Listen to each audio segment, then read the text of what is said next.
Good morning, কেমন আছো? আশা করি খুব ভালো আছো, আমিও ভালো আছি। আচ্ছা, তোমরা বলো তো তোমাদের কার কার এরকম হয়, ধরো ফ্যামিলিতে যে কজন মেম্বার তার ব্রেকফাস্টও সেইভাবেই তাদের মতন করে হবে। যেমন আমার দেখো না, ছেলের আজকে টিফিনে নেবে বলল তোমার ডিম টোস্ট। আচ্ছা, দিলাম তাকে।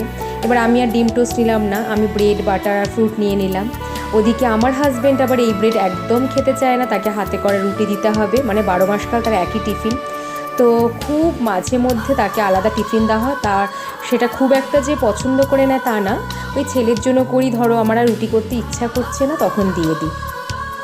তো ওটাই আর কি, আমার এটা খুব জানতে ইচ্ছা করে, এরকম কি তোমাদেরও কি হয়? তাহলে বলো, ব্রেকফাস্টে যদি এক একজনের তো এক এক রকম। ও আবার বাবা আবার খাবে ভাত, সেই রুটি রুটি কিছুই খাবে না, মানে ব্রেকফাস্ট করতে করতে যেন আমার সারা সকাল যায়।